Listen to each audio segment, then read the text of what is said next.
प्रधानमंत्री की पोस्ट है। प्रधानमंत्री को जितने अधिकार हैं इस समय, उतने ही अधिकार गवर्नर जनरल को हुआ करते थे अंग्रेजों के जमाने में। ये जो गवर्नर जनरल की पोस्ट है, ये सन 1860 तक चलती रही। जब से ईस्ट इंडिया कंपनी आई भारत में, उसने बिजनेस शुरू किया, वहां से शुरू होकर लगभग 1750 से गवर्नर जनरल आने लगे इस देश में ईस्ट इंडिया कंपनी के। उसके पहले अधिकारी आते थे, वो छोटे स्तर के आते थे, कैप्टन होते थे, मेजर होते थे, ग्रुप कैप्टन होते थे। गवर्नर जनरल हैसियत के 1750 से आना शुरू हुए और पहला गवर्नर जनरल माना जाता है रॉबर्ट क्लाइव को, जो इस देश में आया। रॉबर्ट क्लाइव आया, फिर वॉरेन हेस्टिंग्स आया, फिर थॉमस कुक आया, फिर विलियम पिट आया, फिर लॉरेंस आया, फिर कर्जन आया, फिर लिलिथगो आया। इसी सीरीज में आया विलियम बेंटिंग। विलियम बेंटिंग 1829 में आया इस देश में और उसके लगभग 4 साल में ये आया, 1833-34 में मैकॉले आया। मैकॉले को विलियम बेंटिंग की कैबिनेट मिनिस्ट्री का सलाहकार बनाया गया था। उस जमाने का जो मंत्रिमंडल होता था वो अंग्रेज तय करते थे और सारे अंग्रेजी होते थे उसमें। तो विलियम बेंटिंग था प्राइम मिनिस्टर, ऐसे समझ लें, बाकी सब थे उसके कैबिनेट मिनिस्टर, और ये जो था मैकॉले उसका था सलाहकार, एडवाइजर।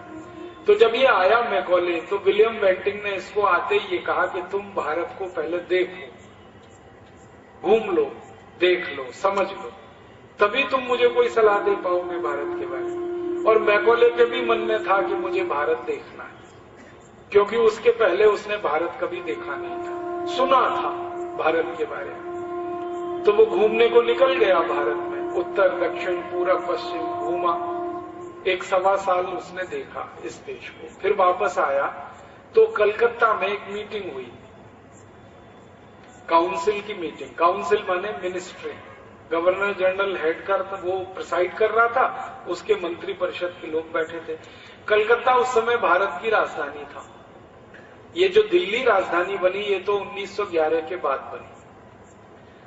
तो मैकॉले ने जो कहा वो मैं सुनाता हूं। उसने कहा, I have travelled length and breadth of this country India, but I have never seen a person who is a beggar and thief in this country India. वो विलियम बेंटिंग को कह रहा है मीटिंग में कि मैंने भारत का उत्तर दक्षिण पूरब पश्चिम सब देख लिया, लेंथ एंड ब्रेथ माने उत्तर दक्षिण पूरब पश्चिम सब देख लिया, लेकिन एक भी भारतवासी को मैंने भिखारी नहीं देखा और एक भी भारतवासी को मैंने चोर नहीं देखा। ना चोर है ना भिखारी है। अब ये बात कह रहा है वो 1835 में, 2 फरवरी 1835 को ये मीटिंग हुई थी कलकत्ता में। 1835 का माने आज से 175 साल पहले। अब आज से 175 साल पहले एक अंग्रेज आता है और वो देखता है भारत को और कहता है कि यहाँ कोई भिखारी नहीं है, कोई चोर नहीं। तो उसको कुछ कैबिनेट मिनिस्टर्स ने पूछा क्यों नहीं है, तो कहता भारत में किसी को भिखारी होने की जरूरत नहीं है, क्योंकि सभी के घर में धन और संपत्ति इतनी है कि कोई भिखारी होने के लिए जरूरत ही नहीं। फिर वो कहता चोर कोई इसलिए नहीं है, किसी के पास चोरी करने की फुर्सत ही नहीं है, क्योंकि सबके पास पैसा है, संपत्ति है, तो चोरी कोई क्यों करे। तो उसको पूछा गया कि तुम भारत के सामान्य व्यक्ति के घर की संपत्ति के बारे में कुछ अंदाजा बताओ। तो मैकॉले कहता है कि मैं जब किसी साधारण भारतवासी के घर में गया तो मैंने देखा कि उसके घर में सोने के सिक्कों का ढेर ऐसे लगा रहता है जैसे गेहूं और चने का ढेर होता है। सामान्य व्यक्ति के घर में, राजाओं की बात नहीं कर रहा है। वो कहता राजाओं का तो कह ही नहीं सकता कितना धन है, लेकिन एक साधारण आदमी के घर में मैं घुसा तो मैंने देखा सोने के सिक्कों का ढेर घर में ऐसे है जैसे गेहूं और चने का ढेर। फिर वो कहता है मैंने जब भी किसी भारतवासी को ये पूछा कि आपके घर में कितने सोने के सिक्के हैं, तो किसी भी भारतवासी ने मुझे सही जवाब नहीं दिया। हर भारतवासी ने मुझे ये कहा कि हम सोने के सिक्कों को गिनते नहीं हैं। क्यों? तो कहता जो चीजें भारत में ज्यादा होती हैं वो गिनी नहीं जाती। वो तौल के रखी जाती है। अब इस बात को ऐसे समझने की कोशिश करें, मैं आपके घर में आऊं और ये पूछूं गेहूं के कितने दाने आपके पास हैं, तो आप कहेंगे क्या मूर्ख आदमी है, गेहूं के दाने पूछ रहा है। ये पूछ भैया कितना गेहूं है, 10 क्विंटल, 20 क्विंटल, 50 क्विंटल, क्योंकि गेहूं मात्रा में जब ज्यादा होता है तो तौल के रखा जाता है, जब मात्रा में कम होगा तो गिना। तो मैकॉले कहता है कि सबके घर में सोने के सिक्के इतनी अधिक मात्रा में है कि कोई गिनता ही नहीं है, सब तौल के रखते हैं। और फिर वो अपनी आगे बात कहता है, सच wealth I have seen in this country that I am mesmerised. वो कहता मेरी आंखों में चमक पैदा हो गई है भारत के धन और संपत्ति को देखने के बाद। फिर विलियम बेंटिंग कहता है कि अपने देश की भारत से अगर तुलना करें तो, अपने देश माने इंग्लैंड की, तो कहता है कि इंग्लैंड की भारत से अगर तुलना करें तो इंग्लैंड तो कहीं भी नहीं है भारत के मुकाबले। हमारे देश में इतनी गरीबी है, इतनी भूखमरी है, इतनी बेरोजगारी है। फिर वो याद दिलाता है विलियम बेंटिंग को, क्या तुमने इंग्लैंड का इतिहास नहीं पढ़ा? 15वीं शताब्दी में 3.5 करोड़ लोग भूख से मर गए, ये वो खुद कह रहा है। और मैंने इसको वेरीफाई किया, इस स्टेटमेंट को, कि 15वीं शताब्दी में सच में इंग्लैंड का क्या हाल था। तो 15वीं शताब्दी के इंग्लैंड में सच में भूखमरी इतनी ज्यादा थी कि 3 करोड़ 50 लाख लोग भूख से मर गए थे। ये इंग्लैंड की कुल आबादी का 50% भूख से मर गए थे, इतनी गरीबी। तो विलियम बेंटिंग कहता है कि इंग्लैंड तो इतना गरीब है भारत की तुलना में, हम तो कंपैरिजन ही नहीं कर सकते। फिर वो लंदन की बात कर रहा है और लंदन का कंपैरिजन कलकत्ता से कर रहा है। वो कहता है लंदन की सड़कों पे जाएं तो 2.5, 3 फीट के खड्डे हैं और खड्डों में खड्डे हैं और खड्डों में से सड़क है। और इस कलकत्ते में देखो कितनी सुंदर सड़कें हैं, कितनी चौड़ी सड़कें हैं, कितनी अच्छी सड़कें। फिर एक मजाक में वो कहता है, बहुत खराब बात कह रहा है लेकिन वो मजाक में कह रहा है विलियम बेंटिंग को, क्या तुम्हें वो दृश्य याद नहीं है कि इंग्लैंड की सड़कों पर किनारे किनारे लोग सवेरे सवेरे बैठ जाते टॉयलेट के लिए, क्योंकि 15वीं 16वीं शताब्दी में इंग्लैंड में टॉयलेट नहीं होते थे, संडास घर नहीं होते थे। तो कहता सड़क के किनारे नहीं बैठ जाते इंग्लैंड, लंदन में, और फिर उस पर बर्फ गिर जाती है और वो जो मल है वो बर्फ के नीचे दब जाता है। फिर अगले साल तक इंतजार करना पड़ता है कब बर्फ पिघलेगी, कब हम उसकी सफाई करेंगे। ये वो खुद कहानी कह रहा है, किससे? विलियम बेंटिंग से। तो अंदाजा लग रहा है कि लंदन कितना रद्दी शहर था 1835 तक, सड़कों में खड्डे। और वो कहता है कि लंदन की सड़कों पे जाओ तो भिखारियों की लाइन दिखाई देती है, और यहां कलकत्ते में एक भिखारी नहीं देखा इतने दिन से मैं रह रहा हूं। लंबा वार्तालाप है उसका ये मैकॉले का विलियम बेंटिंग के साथ। और इस वार्तालाप के कागज और मौजूद हैं, दस्तावेज मौजूद हैं, आप भी पढ़ सकते हैं, आप भी देख सकते हैं, आर्काइव्स में है, कुछ लंदन की लाइब्रेरी में पड़े हैं, हाउस ऑफ कॉमन्स की लाइब्रेरी में है, ब्रिटिश लाइब्रेरी में काफी कुछ दस्तावेज है। लेकिन ये एक कहानी है भारत की 1835 के आसपास की, कि भारत समृद्धशाली देश है, यहाँ कोई गरीब नहीं है, कोई चोर नहीं है, कोई भिखारी नहीं। अब इससे थोड़ा आगे बढ़ते हैं। ये स्टेटमेंट पे रुक जाना ही काफी नहीं है।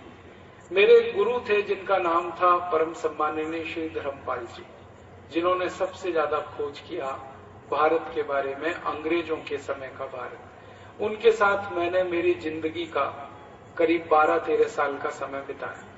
धर्मपाल जी के साथ मिलकर ये दस्तावेज ढूंढता रहा, देखता रहा, समझता रहा। तो मैंने एक बार उनसे सवाल किया कि धर्मपाल जी, अगर ये भारत ऐसा है, मैकॉले जैसा कह रहा, तो इसके बारे में और जानकारी लेनी चाहिए कि ये सोना घर घर में कहां से आया। मैकॉले कह रहा है कि हर घर में वो गया, जहां जहां गया तो उसने सोने के सिक्कों का ढेर देखा, गेहूं और चने के जैसा ढेर देखा। तो भारत में इतने सोने के सिक्के कहां से आ गए? क्योंकि भारत में सोना तो इतना पैदा होता नहीं है। भारत में 90 तरह के खनिज पदार्थ हैं, लेकिन सोना नहीं है। सोने का उत्पादन बहुत कम है। कर्नाटक में एक छोटा सा जिला है कोलार, वहां पे थोड़ा सोना होता है, लेकिन वो भी पिछले 25-30 साल में ही आया निकल के, उसके पहले तो पता नहीं था कोलार का भी। तो ये आया कहां से सोना? तो धर्मपाल जी ने कहा कि पक्का है, लूटा तो है नहीं हमने किसी से, क्योंकि भारत में लूटने की परंपरा नहीं है, तो कहीं और से आया होगा, तो ढूंढो उसको। तो ढूंढना शुरू किया तो पता चला कि भारत में सबसे ज्यादा सोना आया एक्सपोर्ट करने से, निर्यात करने से। और भारत अंग्रेजों के आने के 3000 साल पहले से निर्यातक देश रहा, एक्सपोर्टिंग कंट्री था। 3000 साल पहले से, अंग्रेजों के आने के 3000 साल पहले से, माने ईसा मसीह के जन्म के पहले से भारत निर्यातक देश रहा।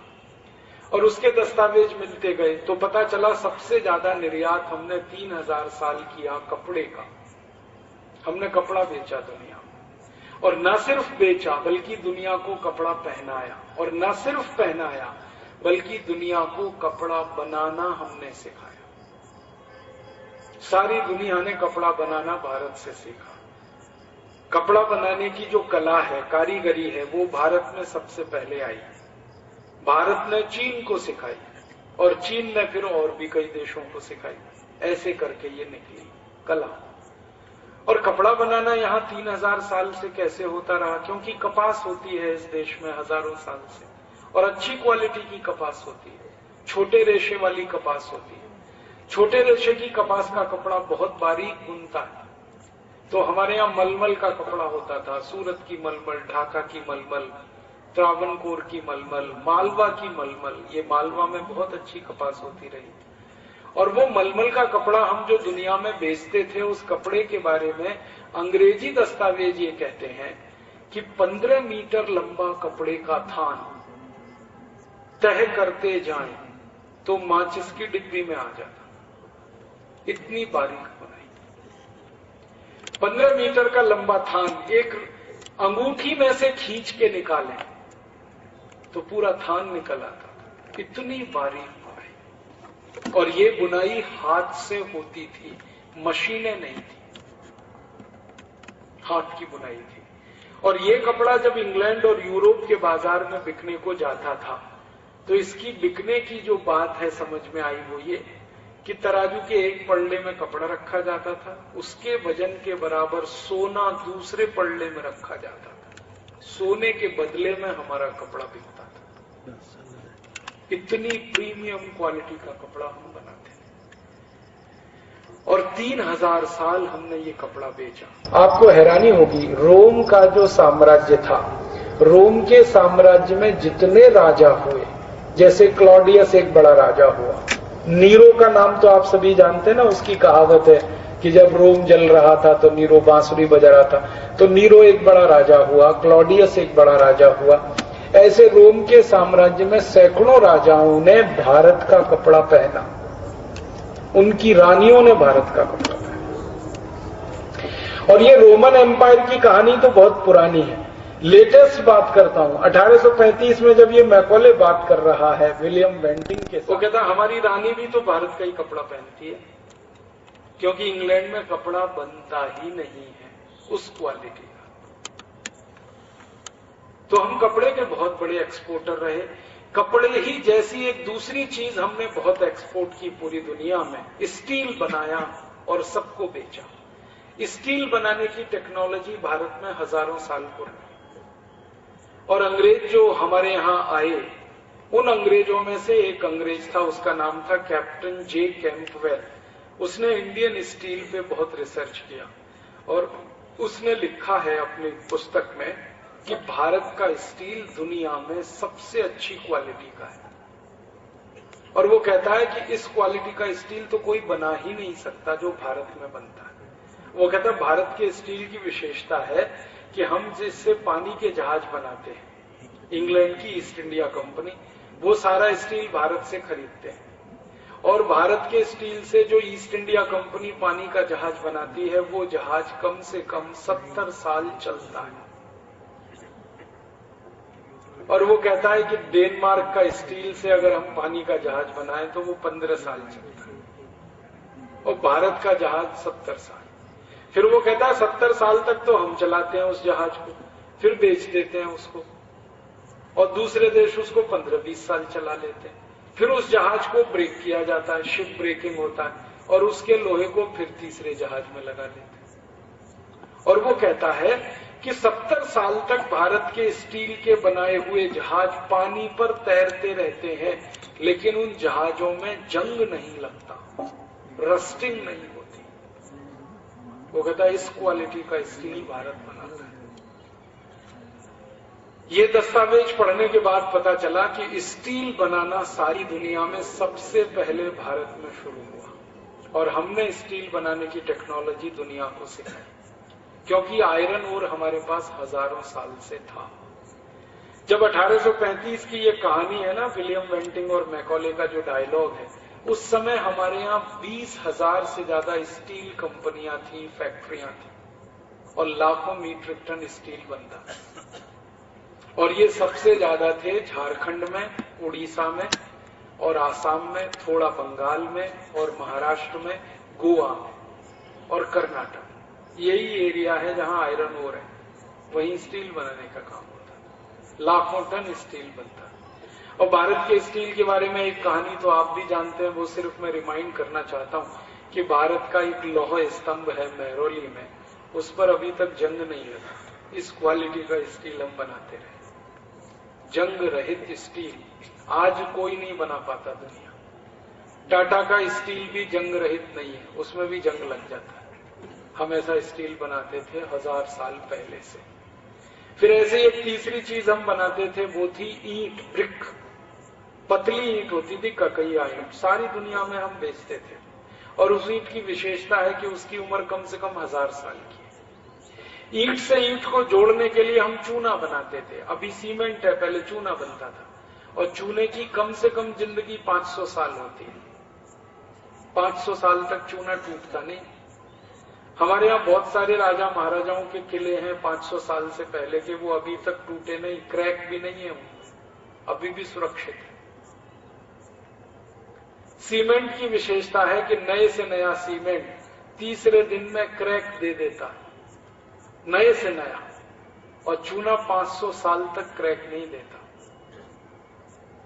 ऐसा चूना हम बना के बेचते रहे, और ऐसी हम सैकड़ों चीजें बनाते थे। अब ज्यादा विस्तार में नहीं जा सकता, समय बार बार मैं देख रहा हूं कम है। तो हम ये सब बनाते थे और बेचते थे, एक्सपोर्ट करते थे। इसके बदले में सोना मिलता था, क्योंकि उस जमाने में करेंसी नहीं होती थी, सोना होता था। जो भी कोई चीज बेचो बदले में सोना मिलता था। तो सारी दुनिया से 3000 साल तक हमने वस्तुएं बेचकर सोना कमाया, और वो सोना इतना इकट्ठा हुआ कि मैकॉले ने घर घर में सोने के सिक्कों का ढेर देखा। और तभी शायद दुनिया ने भारत को सोने की चिड़िया कहा। हमारे देश में अद्भुत बात यह हुई कि हमने सोना लाया मेहनत करके, एक्सपोर्ट किया, प्रोडक्शन किया, एक्सपोर्ट किया, माल बेचा, उसमें से सोना कमाया। लूट के नहीं लाया, क्योंकि लूटना हमारी परंपरा नहीं है। भगवान श्री राम ने सोने की लंका को जीता था, लूटा नहीं था। लंका जीत ली, लूटी नहीं। लक्ष्मण को तो लालच आया था कि लंका का सोना अयोध्या लेके चले, तो श्री राम ने कहा लूटना हमारी परंपरा नहीं है। तो लक्ष्मण ने कहा कि अयोध्या तो बहुत गरीब है लंका की तुलना में। तब श्री राम ने उत्तर दिया था, जननी जन्म भूमिष्ठ स्वर्गादपि गरीयसी। भले गरीब है लेकिन स्वर्ग जैसी है हमारे लिए। तो हम लूटने नहीं आए। श्रीलंका को लूटना तो आसान था ना। रावण को मारा, विभीषण को राजा बनाया, विभीषण तैयार था सारी लंका श्री राम के चरणों में अर्पित करने को, तो भी विभीषण को कहा कि हम लूटने नहीं आए, 1 ग्राम भी सोना नहीं लाया। और ये जो श्री राम की परंपरा रही, ये सभी चक्रवर्ती राजाओं ने इस परंपरा का निर्वहन किया। चंद्रगुप्त रहा हो, अशोक रहा हो, हर्षवर्धन रहा हो, कोई भी चक्रवर्ती सम्राट को आप देखोगे, दूसरे देशों को हमले किए हमने, जीत भी की है, लेकिन लूटा किसी देश को नहीं। तो बिना लूटे तो सोना आया कैसे? तो वो आया व्यापार करके, निर्यात करके, और सोना इतना आया कि हमने अपनी जिंदगी में भरपूर उसका इस्तेमाल किया, और बच गया तो हमने उसके मंदिर बना डाले। सोने के मंदिर इसी देश में बने। सोने की मस्जिद, सोने का गिरजाघर अभी तक नहीं बना किसी देश में, लेकिन सोने के मंदिर इस देश में बने। अमृतसर का स्वर्ण मंदिर, गुरुवायूर का स्वर्ण मंदिर, त्रिचिन्नापल्ली के स्वर्ण मंदिर, कोयम्बतूर के स्वर्ण मंदिर, मैसूर के स्वर्ण मंदिर, आधुनिक समय में कहें तो वैष्णो देवी का स्वर्ण मंदिर, तिरुपति बालाजी का स्वर्ण मंदिर, इन सब मंदिरों में हजारों हजारों टन सोना लगा हुआ है। 13,000 से ज्यादा मंदिर हैं भारत में जहां सोना लगा है, हजारों टन। और इन मंदिरों को लूटने के लिए जब विदेशी आए तो उनको एक एक मंदिर लूटने में 17 साल लगा। महमूद गजनवी को सोमनाथ का मंदिर लूटने में 17 साल लगे थे। 18वीं बार फिर आया था लूटने के लिए, रास्ते में मर गया, वो अलग बात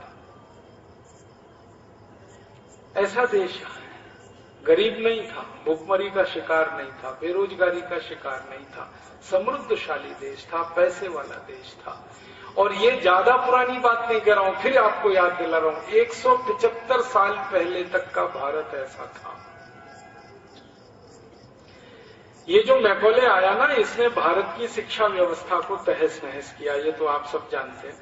उसने अंग्रेजी शिक्षा लाई, लेकिन भारत की शिक्षा को तहस नहस करने से पहले भारतीय शिक्षा का सर्वेक्षण कराया। मैकॉले ने किया, विलियम बेंटिंग ने किया, और इसके पहले के कई अंग्रेजों ने किया। एक अंग्रेज था, उसका नाम था G.W. लिटनर। उसने भारत की शिक्षा व्यवस्था पर सबसे बड़ा सर्वेक्षण किया, और उसने ये कहा कि भारत में 97% लिटरेसी रेट है। 1823 के आसपास की बात है। 97% साक्षरता है पूरे भारत। एक थॉमस मुनरो नाम का अंग्रेज अधिकारी था, उसने दक्षिण भारत का सर्वे कराया शिक्षा का, और वो कहता है कि यहां की साक्षरता तो 100% है दक्षिण भारत। और मुनरो और लिटनर की जो रिपोर्ट्स हैं वो अभी भी मौजूद हैं, हम पढ़ सकते हैं, ब्रिटिश पार्लियामेंट में है, भारत में भी है, आर्काइव्स में है। इन रिपोर्टों को पढ़कर हैरानी होती है कि एक भी गांव ऐसा नहीं था इस देश में 1823 तक जहां गुरुकुल ना हो, स्कूल ना हो। कई कई गांवों में तो 2-2 गुरुकुल थे, और उस जमाने में सामान्य गांवों की संख्या 7,32,000 के आसपास थी। इतने ही गुरुकुल थे, इतने ही स्कूल थे, और 5 साल की उम्र से लेकर बच्चे पढ़ना शुरू करते थे। मुझे बहुत हैरानी देने वाला एक सत्य पता चला जब मैं ये रिपोर्ट्स पढ़ता था कि भारत के गुरुकुल में किसी भी विद्यार्थी को जब दाखिला मिलता था तो उसकी उम्र उस दिन 5 साल 5 महीने 5 दिन और 5 घंटे होनी चाहिए थी, तब दाखिला मिलता था। इतना परफेक्शन है कैलकुलेशन। 5 साल 5 महीने 5 दिन 5 घंटे, इतनी उम्र पूरी हुई तब विद्यार्थी को भर्ती कराया जाएगा, उसके पहले भर्ती नहीं हो सकता। इसके पीछे कोई गहरे कारण रहे होंगे, उनको ढूंढने की जरूरत है। अभी तो भारत पर बहुत ज्यादा रिसर्च करने की जरूरत है। और इन गुरुकुलों में जो बच्चे पढ़ते थे वो 14 साल तक पढ़ते थे सामान्य रूप से, और उनको कई विषय पढ़ाए जाते थे। वेदों तो पढ़ाई जाते थे, गणित पढ़ाया जाता था, एस्ट्रोफिजिक्स पढ़ाई जाती थी, एस्ट्रोनॉमी पढ़ाई जाती थी, केमिस्ट्री पढ़ाई जाती थी, मेटलर्जी पढ़ाई जाती थी, धातु विज्ञान पढ़ाया जाता। और ये सब बच्चे पंडित होकर, माने पारंगत होकर निकलते थे अपने अपने विषय। और प्राथमिक शिक्षा होती थी, माध्यमिक शिक्षा भी होती थी और उच्च शिक्षा भी होती थी। उच्च शिक्षा के 14,000 से ज्यादा कॉलेज थे इस देश में 1823 तक। भारत विश्वविद्यालय थे इस देश में। हमने तो 2 ही विश्वविद्यालयों के नाम सुने हैं, तक्षशिला और नालंदा। ये तो बहुत पुरानी कहानी है, मैं तो 175 साल पहले के सैकड़ों विश्वविद्यालयों के नाम गिना सकता हूं। 175 साल पहले। समय की कमी है इसलिए इसको वाइंड अप करना है मुझे जल्दी। विश्वविद्यालय थे, डिग्री कॉलेजेस थे, प्राइमरी स्कूल्स थे, सेकेंडरी स्कूल्स थे, गुरुकुलों के नाम से चलते थे। और अद्भुत व्यवस्था ये होती थी कि ये सारा शिक्षा का तंत्र राजा की मदद के बिना चलता था, समाज के लोग चलाते थे इसको। ये महत्व की बात है। राजा गुरुकुल नहीं चलाते थे, गुरुकुलों को समाज चलाता। और समाज कैसे चलाता था? हर गांव में गुरुकुल के नाम एक जमीन बनाई जाती थी, मान्यम भूमि कहते थे उसको। उस भूमि में जितना उत्पादन होगा वो सब गुरुकुल के लिए जाए और बचेगा तो मंदिर के लिए जाए। फिर कई बार किसी गांव में मंदिर के पास सरप्लस हो जाता था तो वो गुरुकुल को देता था, गुरुकुल के पास सरप्लस हो मंदिर को देता था। ऐसे चलता है। राजाओं ने नहीं की है इस देश की शिक्षा व्यवस्था, प्रजा ने की। और आपको एक इंटरेस्टिंग फैक्ट बताऊं कि जब 1823 में भारत में 100% लिटरेसी दक्षिण में थी, 97% उत्तर भारत में लिटरेसी थी, उस समय इंग्लैंड में कोई पढ़ता नहीं था। इंग्लैंड में पहला स्कूल जो शुरू हुआ पढ़ाई का वो 1868 में शुरू हुआ, पहला स्कूल 1868 में। और हमारे यहाँ 1823 में 7,32,000 से ज्यादा स्कूल थे। 1868 में पहला स्कूल शुरू हुआ लंदन में, वो भी चर्च के पिछवाड़े में। और इस स्कूल में एक ही सब्जेक्ट था, थियोलॉजी, धर्मशास्त्र पढ़ाते थे, माने बाइबल और कुछ नहीं। और यहां एक एक गुरुकुल में 18 विषय पढ़ाए जाते। आपके मन में एक सवाल आएगा कि पहला स्कूल अगर 1868 में खुला लंदन में, तो ये ऑक्सफोर्ड की कहानी क्या है, कैम्ब्रिज की कहानी क्या है? क्योंकि कैम्ब्रिज और ऑक्सफोर्ड वाले ये दावा करते हैं ना कि हम तो 10वीं शताब्दी से चलाते हैं। तो ये जो ऑक्सफोर्ड था ना 10वीं शताब्दी में, एक तरह से थिएटर था। थिएटर समझते? जहां तलवारबाजी होती थी, तीरंदाजी होती थी, तलवारबाजी होती थी, कुछ नाटक वाटक खेले जाते थे, वो थिएटर था 10वीं शताब्दी में ऑक्सफोर्ड। और कैम्ब्रिज भी वैसा ही था। इनको यूनिवर्सिटीज का जो दर्जा मिला है वो तो 1760 के बाद मिला है, जब भारत से पैसा लूट लूट कर इन्होंने लंदन ले जाना शुरू किया। फिर उस पैसे से उन्होंने थोड़ा बहुत उसका बनाव सिंगार किया। स्कूल तो पहला 1868 में खुला और ये 1760 में थोड़ा वहां धर्मशास्त्र और बाइबल की पढ़ाई शुरू हुई थी। लेकिन वो पढ़ाई आम आदमी के लिए नहीं थी, खास लोग ही पढ़ सकते थे। इंग्लैंड शिक्षा सबके लिए नहीं थी। राजा का बेटा, उनके जो कर्मचारी अधिकारी वही पढ़ सकते थे, बाकी के लिए तो शिक्षा थी ही नहीं। पब्लिक एजुकेशन नहीं थी वहां। शिक्षा में हम बहुत ऊंचे थे, उद्योग में बहुत ऊंचे थे, विज्ञान और तकनीकी में भी हम बहुत ऊंचे थे। हमने मेटलर्जी सारी दुनिया को सिखाई है, हमने मैथमेटिक्स पूरी दुनिया को सिखाया। ये गणित का जो नंबर सिस्टम है 1 2 3 4 5 6, ये भारत ने सारी दुनिया को बताया। ये जो शून्य का आविष्कार है ये भारत का आविष्कार है। एस्ट्रोनॉमी के जितने भी प्रिंसिपल्स हैं सारी दुनिया में वो भारत के दिए हुए हैं। एस्ट्रोफिजिक्स के बहुत सारे प्रिंसिपल भारत के दिए हुए हैं। बहुत कुछ हमने दिया है और उसके ज्यादा विस्तार में नहीं जा पाऊंगा क्योंकि समय कम है। आप अंदाजा लगा सकते हैं कि जब मैकॉले आया है इस देश में तो शिक्षा से भरपूर भारत, समृद्धि से भरपूर भारत, उत्पादन से भरपूर भारत। मैकॉले जहां जहां गया उसकी डायरी में उसने नोटिंग की है। दक्षिण भारत के अर्काट गांव का वो जिक्र कर रहा है और कह रहा है कि धान का इतना उत्पादन यहां होता है, हम तो सोच नहीं सकते। दक्षिण भारत में 1840 तक 1 एकड़ में 66 क्विंटल तक धान होता था। 66 क्विंटल पर एकड़, 66 क्विंटल, जबकि यूरिया नहीं था, डीएपी नहीं था, सुपर फॉस्फेट। और दक्षिण भारत के सामान्य खेतों में, जो खराब से खराब खेत माने जाते थे, वहां 20 क्विंटल धान होता था 1 एकड़। अच्छे से अच्छे खेत में 66 क्विंटल, खराब से खराब खेत में 20 क्विंटल धान। इतना प्रोडक्शन। आज मालूम है अच्छे से अच्छे खेत में 30 क्विंटल धान नहीं होता इस देश में। पूरी ताकत लगा दें यूरिया डीएपी की तो भी नहीं होता।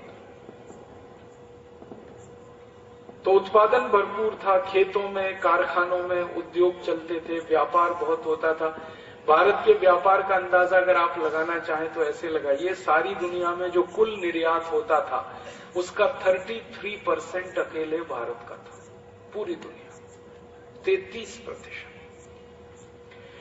उत्पादन का अंदाजा लगाना चाहें तो इस बात से लगाइए कि सारी दुनिया में जो कुल उत्पादन होता था उसका 43% उत्पादन अकेले भारत में था। आमदनी का अंदाजा लगाना हो तो इस बात से लगाइए कि सारी दुनिया में जो कुल आमदनी थी उसकी 27% आमदनी अकेले भारत में थी।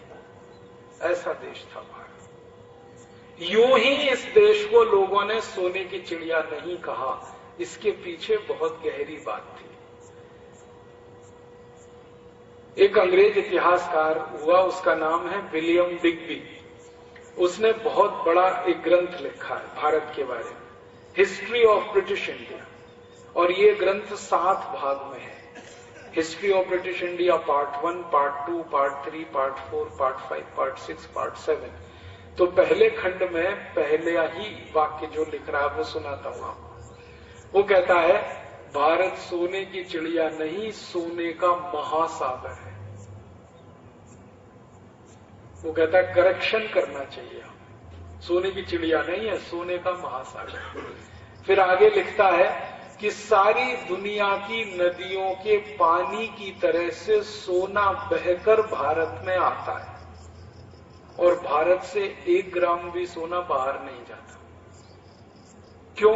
तो वो कहता है भारत सिर्फ एक्सपोर्ट करता है, इंपोर्ट कुछ नहीं करता, आयात करता ही नहीं। भारत जाएगा कैसे सोना यहां?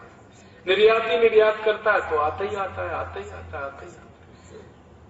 ये विलियम डिग्बी का रिसर्च है भारत के बारे में। और ये विलियम डिग्बी का तो मैंने नाम ले लिया क्योंकि याद आ गया। ऐसे 200 से ज्यादा इतिहासकार हैं इंग्लैंड के, अमेरिका के, जिन्होंने भारत पर रिसर्च किया है और उनकी यही ओपिनियन है कि भारत सोने का महासागर है।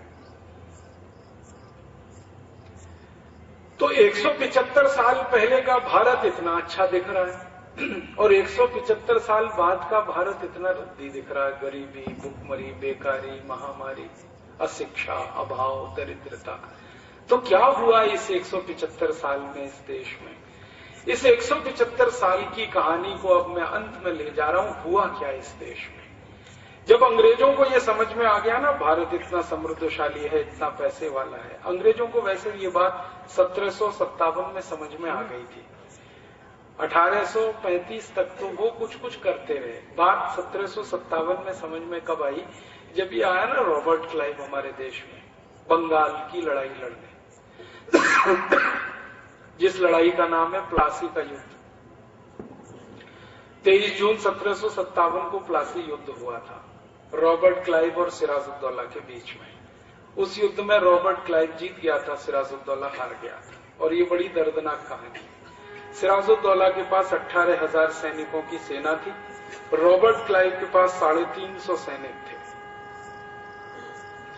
अब 350 सैनिक का सेनापति जीत गया और 18,000 सैनिकों का राजा हार गया। कैसे?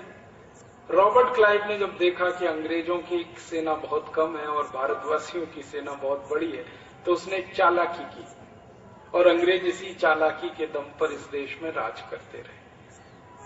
चालाकी क्या की उसने भारत की सेना के सेनापति को फोड़ लिया। उसका नाम था मीर जाफर।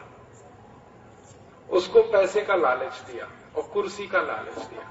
मीर जाफर को कहा कि तुमको राजा बनाऊंगा मैं बंगाल का और तुमको 1 करोड़ स्वर्ण मुद्राएं मिलेंगी, तुम मेरी मदद करो। मीर जाफर ने कहा क्या मदद करनी है? तो उसने कहा तुम युद्ध मत लड़ो मेरे साथ, सरेंडर करा दो अपनी पूरी आर्मी को मेरे सामने। मीर जाफर तैयार हो गया, पैसे के लालच में, कुर्सी के लालच, और उसने 18,000 सैनिकों का आत्मसमर्पण करा दिया 350 अंग्रेज सैनिकों के सामने। युद्ध हुआ ही नहीं प्लासी के मैदान में, चालाकी के साथ एक संधि हुई मीर जाफर और रॉबर्ट क्लाइव के बीच में।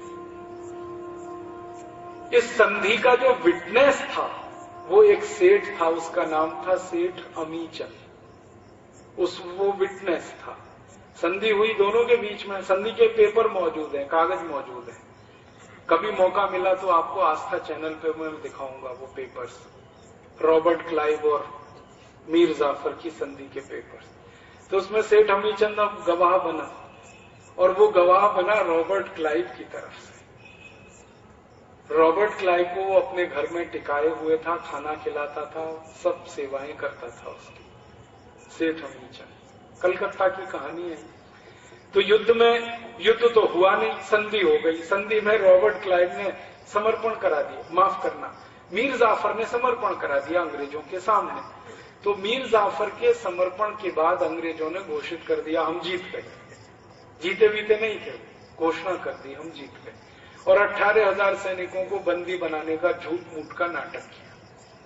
फिर रॉबर्ट क्लाइव ने अपनी डायरी में लिखा है, वो बात बहुत दर्द देती है हमें। वो कहता है कि जब मैंने ये युद्ध जीत लिया तो 18,000 भारत के सैनिक मेरे पीछे, और मैं घोड़े पर सबसे आगे, मेरे पीछे 350 सैनिक, उसके पीछे 18,000 भारत के सैनिक। हमने कलकत्ता के प्लासी से लेकर यात्रा निकाली, विजय जुलूस निकाला, ये बताने के लिए कि हम जीत गए। जीते बीते नहीं थे, लेकिन लोगों को बताना है कि देखो हम जीत गए। तो विजय जुलूस निकाला। तो कहता है कि उस विजय जुलूस में मैं आगे चलता था, मेरे पीछे 350 अंग्रेज सैनिक थे, 18,000 भारतीय सैनिक थे, और सड़क के दोनों किनारे हजारों भारतवासी हमारा जुलूस देखते थे। अगर किसी एक एक भारतवासी ने उठाकर पत्थर हमें मारा होता तो भारत का इतिहास 1757 में ही बदल गया होता। ये उसने लिखा अपनी डायरी में। और उसने कहा कि भारत के लोगों ने हमारे जुलूस पे तालियां बजाई, पत्थर नहीं मारे। जो पत्थर मारते भारतवासी तो हम तो मर गए होते। और वो लिखता है डायरी में कि उसी दिन मुझे अंदाजा हो गया था कि हम भारत को जीत लेंगे, क्योंकि ये ताली बजाने वाले लोग हैं, पत्थर मारने वाले लोग नहीं। तो उसने कहा भारत को तो हमने उसी दिन जीत लिया। बाद में कहानी आप सब जानते हैं, सिराजुद्दौला का मर्डर कराया रॉबर्ट क्लाइव ने, मीर जाफर को, मीर कासिम को थोड़े दिन राजा बनाया, फिर मीर कासिम को हटाया, मीर जाफर को बनाया, फिर मीर जाफर को मार डाला रॉबर्ट क्लाइव ने, और खुद राजा बन गया बंगाल का, और वहां से ईस्ट इंडिया कंपनी का शासन स्थापित हुआ। फिर इसने लूट की कलकत्ते की, रॉबर्ट क्लाइव ने, और 7 साल लूटता रहा ये कलकत्ते को। 7 साल बाद इसका ट्रांसफर हो गया, वापस लंदन चला गया। तो लूट का सारा धन इसने भारत से लंदन ले जाने के लिए पानी के कुछ जहाज किराए पे लिए। तो ब्रिटिश पार्लियामेंट में इससे पूछा गया कि तुम भारत से जो धन लाए हो वो कितना है? तो रॉबर्ट क्लाइव ने कहा मैंने गिना नहीं है। तो भी बताओ कितना है? तो उसने कहा भारत से मैं सोने के सिक्के लाया, चांदी के सिक्के लाया, हीरे जवाहरात लाया, और ये सब लाने के लिए मुझे पानी के 900 जहाज किराए पर लेने पड़े।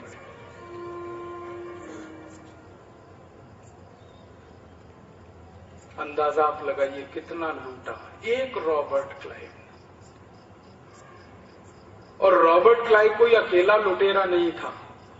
रॉबर्ट क्लाइव गया, फिर वॉरेन हेस्टिंग्स आया, उसने लूटा, फिर विलियम पिट आया, उसने लूटा, फिर कर्जन आया, उसने लूटा, और ऐसे 84 गवर्नर जनरल आए, लूटते ही रहे इस देश को। उस लूट के कारण ये देश गरीब होता चला गया। ये देश गरीब नहीं था, लूट ने इस देश को गरीब बनाया। और अंग्रेजों ने बेइंतहा लूटा, बेतहाशा लूटा। और जब सारा लूटा लूटा धन इंग्लैंड जाने लगा तो इंग्लैंड अमीर होने लगा, भारत गरीब होने लगा, और उस लूटे हुए धन से उन्होंने क्रांति की, जिसको औद्योगिक क्रांति कहते हैं, इंडस्ट्रियल रिवॉल्यूशन, वो उसी पैसे से हुई। फिर दुनिया में अंग्रेजों के खिलाफ गुस्सा पैदा हुआ, बहुत सारे देशों ने गाली देना शुरू किया अंग्रेजों को कि तुम भारत को बहुत लूट रहे हो। तो अंग्रेजों ने नया काम किया, उन्होंने क्या किया कि भारत को अब ऑफिशियली लूटेंगे, अनऑफिशियल नहीं। पहले अनऑफिशियल लूटा, फिर ऑफिशियल लूटेंगे। तो ऑफिशियल लूटेंगे तो क्या करेंगे, कानून बना के लूटेंगे। पहले बिना कानून के, फिर कानून बना के। तो अंग्रेजों ने कुछ लूट के कानून बनाए इस देश में। अंग्रेजों की संसद में बहस हुई है, बहुत इंटरेस्टिंग, और बहस इस बात की है कि भारत को कैसे कैसे लूटा जाए। तो सांसद अपने अपने सुझाव दे रहे हैं। तो वो कहते हैं भारत के लोगों को लूटना है ना, तो सबसे पहले उनके यहां उत्पादन पे टैक्स लगा दो, क्योंकि भारत के लोग उत्पादन बहुत करते हैं ना, सारी दुनिया के उत्पादन का 43%। इस उत्पादन पे हम टैक्स लेने लगे हैं भारत में, तो बहुत पैसे मिलेंगे। तो अंग्रेजों ने कहा डन, ठीक है। तो उन्होंने सबसे पहला कानून बनाया, सेंट्रल एक्साइज ड्यूटी एक्ट, उत्पादन पे टैक्स लेने का कानून। और टैक्स कितना फिक्स किया उन्होंने, 100 रुपए का अगर हम उत्पादन करें तो 350 रुपए टैक्स, एक्साइज ड्यूटी। फिर अंग्रेजों ने कहा कि अगर उत्पादन पे भारतवासी टैक्स दे सकते हैं तो और एक टैक्स लगा दो, बिक्री, क्योंकि उत्पादन करेंगे तो बेचेंगे, बेचने पे फिर टैक्स लगा दो। तो अंग्रेजों ने लगाया CST, सेंट्रल सेल्स टैक्स, और वो था 120%। 100 रुपए का माल बेचो, 120 रुपए CST में दो। फिर अंग्रेजों ने कहा कि अगर बेच रहे हैं कुछ माल तो मुनाफा कमाएंगे भारतवासी, तो मुनाफे पे फिर टैक्स लगा दो इनको। तो उन्होंने लगा दिया इनकम टैक्स, और इनकम टैक्स लगाया 97%। 100 रुपए इनकम करो, 97 रुपए अंग्रेजों को दो टैक्स। फिर अंग्रेजों ने तय किया कि ये माल बनाएंगे, बेचेंगे, मुनाफा कमाएंगे, तो माल को एक गांव से दूसरे गांव लेके जाएंगे तो लाने ले जाने पे टैक्स लगा दो।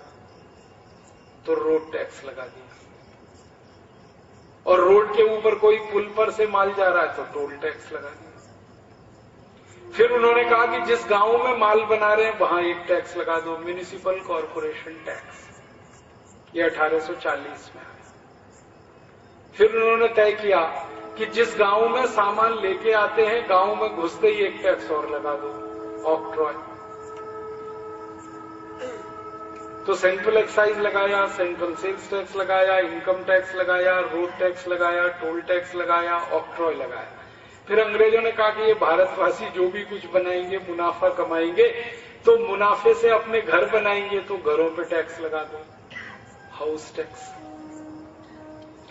फिर उन्होंने कहा कि घर बनाने के बाद भी इनके पास पैसे बचेंगे तो प्रॉपर्टी बनाएंगे तो प्रॉपर्टी टैक्स लगा दो। ऐसे 23 टैक्स लगाए अंग्रेजों ने, और टैक्स लगा के खूब जम के लूटा इस देश में। 1840 से 1947 तक अंग्रेजों ने 23 टैक्स लगाकर जो भारत को लूटा, उसके सारे रिकॉर्ड्स बताते हैं कि करीब 300 लाख करोड़ रुपए लूटा उन्होंने भारत से, टैक्स लगा के। और बिना टैक्स लगाए रॉबर्ट क्लाइव ने जो लूटा, 900 पानी के जहाज भर के ले गया, वो तो कहानी अलग है। तो भारत की जो गरीबी आई है वो लूट में से निकली। हम गरीब नहीं थे, हमको लूटा गया इसलिए गरीब हो गए। और दुनिया का सर्वमान्य सिद्धांत है कि जो लूटता है वही गरीब होता है, जो लूटता है वही अमीर होता है। अंग्रेजों ने लूटा तो वो अमीर हो गए, हम लूटे तो गरीब हो गए। तो हमारी गरीबी का ऐतिहासिक कारण है, कोई आध्यात्मिक कारण नहीं है, कोई सामाजिक कारण नहीं, ऐतिहासिक कारण है, इसलिए हम गरीब। और इस गरीबी में से बेरोजगारी आ गई। वो कैसे आई? जब हमारे सामानों पे अंग्रेजों ने टैक्स लगा दिए तो वो सामान महंगे हो गए। दुनिया के बाजार में जो हमारा एक्सपोर्ट था वो घटने लगा, क्योंकि महंगी चीज बिकती नहीं। तो 33% जो हम एक्सपोर्ट किया करते थे वर्ल्ड मार्केट में, वो घट के 5% रह गया। और जब एक्सपोर्ट घट गया तो हमारे कारखाने बंद हो गए, और कारखाने बंद हुए तो मजदूर बेकार हुए, तो उसमें से बेरोजगारी पैदा हुई, और ये गरीबी बेरोजगारी के दुष्परिणाम से भूखमरी पैदा हुई। और अंग्रेजों के 1840 से 1947 के शासनकाल में 4.5 करोड़ भारतवासी भूख से मरे। 107 साल के शासनकाल, 4.5 करोड़। फिर अंग्रेजों ने क्या किया? अंग्रेजी स्कूल लाए, कॉन्वेंट स्कूल शुरू किए मैकॉले ने, तो हमारे गुरुकुल बंद कराए। उसके लिए कानून बनाया, इंडियन एजुकेशन एक्ट, जिसमें यह बताया गया कि संस्कृत में कुछ पढ़ाओ तो वो गैर कानूनी, अंग्रेजी में पढ़ाओ तो कानूनी। तो सारे गुरुकुल तो संस्कृत में पढ़ाते थे, वो बंद किए गए। फिर गुरुकुलों को मिलने वाला दान बंद किया गया। तो 90 साल में पूरी शिक्षा इस देश की तहस नहस हो गई। और जब शिक्षा चली गई, उद्योग चले गए, व्यापार चला गया, तो सब चला गया। फिर तो बचा क्या? आजादी ही चली गई तो सब चला गया। उसके कारण ये सारा देश बिखर गया। अब क्या होना चाहिए? इस बिखरे हुए देश को फिर संवारना चाहिए, यही होना चाहिए। मैं इसको एक प्रतीक के रूप में आपको ये कहता हूं कि मान लो कोई हमारे घर में घुस आया जबरदस्ती, और उसने हमारे पूरे घर को तहस नहस कर दिया, केओस बना दिया पूरे घर में। हमने उसको मार के भगा दिया, तो अब क्या करेंगे? अपने घर को रीसेट करेंगे, रीऑर्डर। तो भारत में अंग्रेज आए, हमने इनको मार के भगाया। अब वो मार के भगाने की कहानी आपको सुनाने की जरूरत नहीं, क्योंकि आप सब जानते हैं आजादी का इतिहास। 1857 का पहला संग्राम और 1942 का आखिरी संग्राम, इस पूरी लड़ाई में 7,32,780 क्रांतिवीरों का बलिदान करके हमने अंग्रेजों को भगा दिया 15 अगस्त 47 को। तो होना यह चाहिए था कि जब अंग्रेज गए भारत को छोड़कर, तो हमें हमारा देश फिर से व्यवस्थित करना चाहिए था। तो अगर हम अपने देश को व्यवस्थित करते तो सबसे पहला काम क्या करना चाहिए? जिन कानूनों की मदद से अंग्रेजों ने हमको लूटा, वो कानून तो सबसे पहले जला देने चाहिए थे इस देश में। इनकम टैक्स को जलाना चाहिए था, हमने नहीं जलाया। सेंट्रल एक्साइज को जलाना चाहिए था, हमने नहीं जलाया। सेंट्रल सेल्स टैक्स को जलाना चाहिए, हमने नहीं जलाया। अंग्रेजों के बनाए गए 23 के 23 टैक्स कानून हमने ज्यों के त्यों अपने ऊपर लाद लिए। और अब तो दुर्भाग्य यह है कि अंग्रेजों के जाने के बाद अब 64 टैक्स कानून इस देश पे लग गए। माने हमको जो व्यवस्था करनी चाहिए थी उसको और बिगाड़ दिया हमने। अब परिणाम क्या हो रहा है? अंग्रेजों ने 23 टैक्स कानून लगाकर लूटा 300 लाख करोड़। अब अंग्रेजों के जाने के बाद जो देश चला रहे हैं हमारे ही राजनेता और अधिकारी, इन्होंने 64 तरह के टैक्स कानून लगा के देश में से लूट लिया। कानून लगा के लगभग 300 लाख करोड़ लूटा, जिसके ऑफिशियल रिकॉर्ड्स ब्रिटिश पार्लियामेंट में मौजूद है, हाउस ऑफ कॉमन्स की लाइब्रेरी में रखे हुए। उस पर डिबेट है ब्रिटिश पार्लियामेंट की, हजारों पन्ने की डिबेट है। इनमें से काफी कुछ दस्तावेज हम लोग लेके आए हैं फोटोकॉपी करा के, और हमारे पास हैं, हमारे रिकॉर्ड्स में है। तो उन्होंने जो ऑफिशियल डिक्लेरेशन किया है कि इतना तो हमने भारत से लिया टैक्स लगा के, अनऑफिशियल का तो कुछ हिसाब ही नहीं है कितना लिया। हम अंदाजा लगा सकते हैं कि अगर ऑफिशियल 300 लाख करोड़ होगा तो अनऑफिशियल 600-700 लाख करोड़ तो हो गए, अंदाजा लगा सकते। लेकिन जितना है वो तो मालूम है, 300 लाख करोड़। अब जिस टैक्स सिस्टम की मदद से अंग्रेजों ने ये 300 लाख करोड़ लूटा, उस टैक्स सिस्टम को तो खत्म करना चाहिए था। 15 अगस्त 47 को हमने खत्म नहीं किया, उसी टैक्स सिस्टम को आगे बढ़ा दिया और कुछ नए टैक्स इस देश में लगा दिए जो अंग्रेज भी कभी सोच नहीं पाए, जैसे सर्विस टैक्स। अंग्रेजों ने कभी कल्पना नहीं की थी, हमने वो भी लगा दिया। सर्विस टैक्स आ गया इस देश में। कई इनडायरेक्ट टैक्सेस आए अंग्रेजों के बाद इस देश में। अब 64 तरह के टैक्स हैं। अब हुआ क्या कि 63 साल में इसी टैक्स सिस्टम की मदद से हमारे देश के काले अंग्रेजों ने लूटा इस देश में। काले अंग्रेज माने भ्रष्ट नेता, भ्रष्ट अधिकारी और भ्रष्ट कर्मचारी, उनको मैं काला अंग्रेज कहता हूं। मेरा मानना है कि इन सभी में अंग्रेजों की आत्मा ही प्रवेश कर गई है। कई बार मुझे लगता है कि रॉबर्ट क्लाइव मरा नहीं है, वो जिंदा हो गया मधु कोड़ा के रूप। हाँ, मधु कोड़ा में तो रॉबर्ट क्लाइव की ही आत्मा। इस भले आदमी ने झारखंड में 2 साल में 5,600 करोड़ रुपए लूट लिया, 2 ही साल।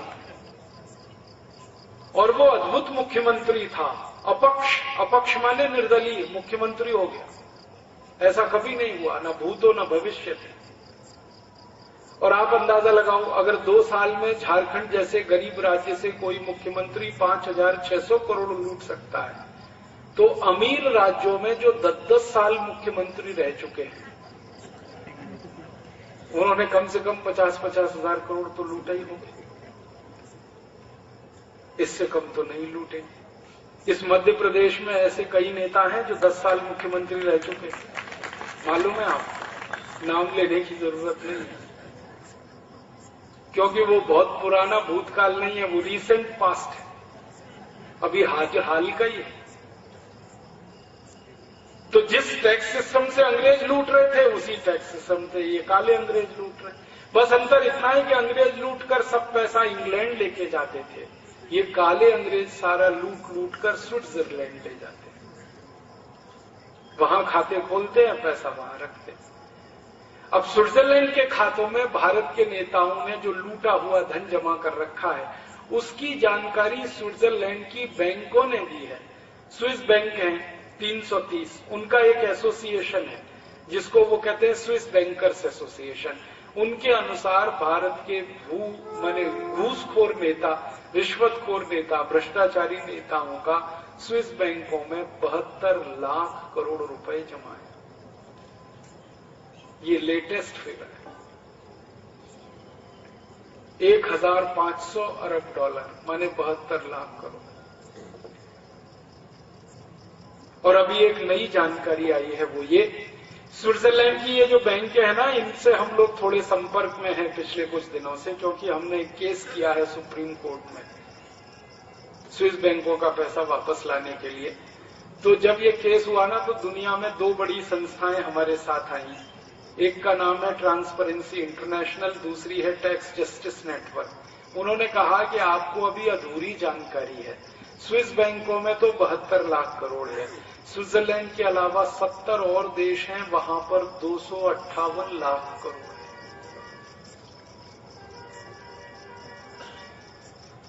अब अंग्रेजों ने 300 लाख करोड़ लूटा था 107 साल में, और इन काले अंग्रेजों ने 258 लाख करोड़ लूट लिया 63 साल में।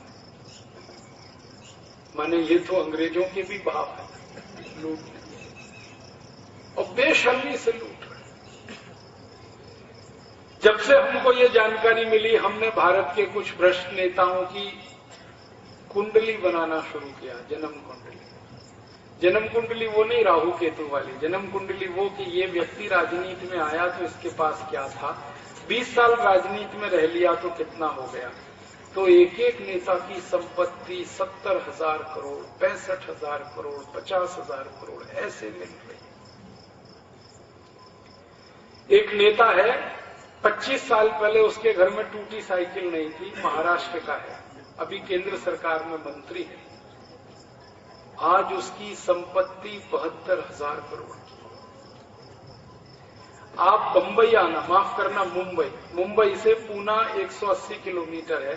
इस 180 किलोमीटर की दूरी में जितनी दूर दूर तक जमीन आप देख सकते हैं, वो अकेले उस नेता की। ऐसे एक महाराष्ट्र का नेता है, केंद्र में इस समय मंत्री है। 20 साल पहले दादर रेलवे स्टेशन पर सब्जी बेचता था, मेथी पालक, और आज उसकी संपत्ति 65,000 करोड़ की। एक नेता है, वो नासिक का है, सिनेमा का टिकट ब्लैक करता था 20 साल पहले, पुलिस ने कई बार पकड़ा उसको। और आज उसकी संपत्ति 55,000 करोड़ की। और ऐसे एक दो नहीं है, 80,000 नाम है, 80,000, जिन्होंने 258 लाख करोड़ रुपए लूटा है देश का, और उनके नामों से विदेशी बैंकों में जमा कर रखा है। तो बात एक समझने की है, वो ये कि जिस तंत्र की मदद से अंग्रेज लूट रहे थे, उसी तंत्र की मदद से ये काले अंग्रेज लूट रहे हैं।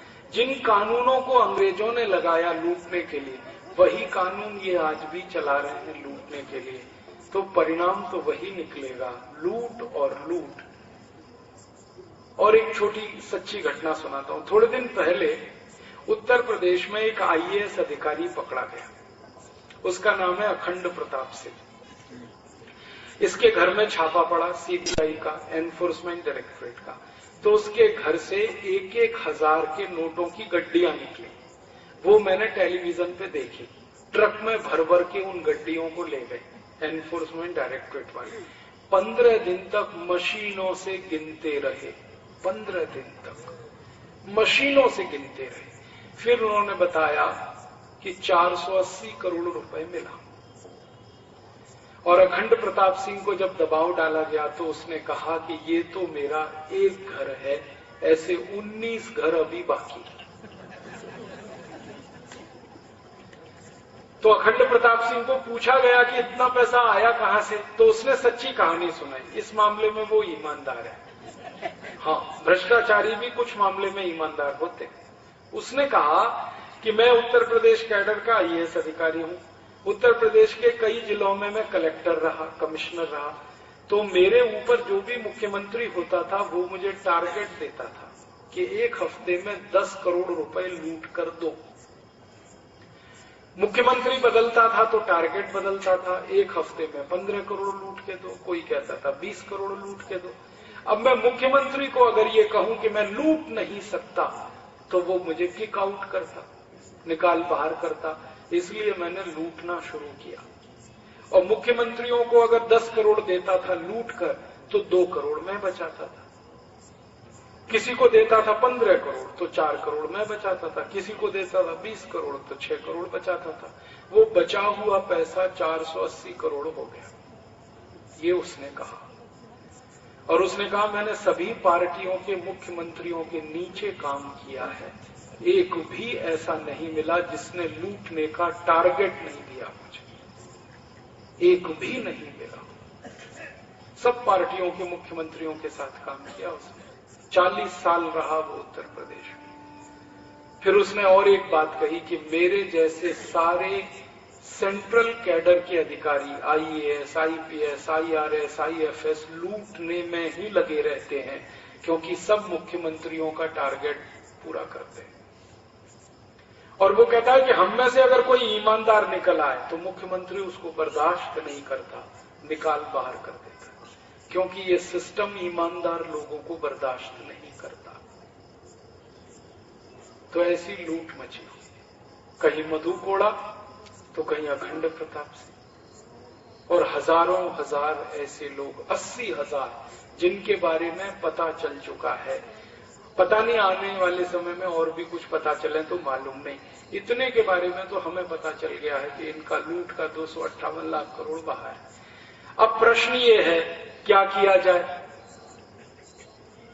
तो मेरे मन में तो एक ही बात आती है कि कुछ किया जाए तो यही कि अंग्रेजों ने जो लूट मचाई थी, और काले अंग्रेज भी अगर वही लूट मचा रहे हैं, तो आजादी की लड़ाई को फिर से लड़ा जाए। एक बार हमने लड़ी थी गोरे अंग्रेजों के खिलाफ, अब लड़नी पड़ेगी काले अंग्रेजों के खिलाफ। हालांकि ये अपने ही लोग हैं काले अंग्रेज, लेकिन लड़ना तो इनसे भी पड़ेगा, क्योंकि श्री कृष्ण ने अर्जुन को भगवत गीता में यही कहा कि कौरव तुम्हारे भाई हैं, लेकिन अधर्मी हैं, विधर्मी हैं, इनको तो मारना ही पड़ेगा, यही तुम्हारा धर्म है। तो इन घूसखोर नेता और अधिकारियों के खिलाफ कोई दूसरा आजादी का बड़ा संग्राम लड़ना पड़ेगा, और हमने उसकी तैयारी करना शुरू कर दिया है। भारत स्वाभिमान नाम का एक संगठन इसी काम के लिए परम पूज्य स्वामी रामदेव जी ने बना दिया।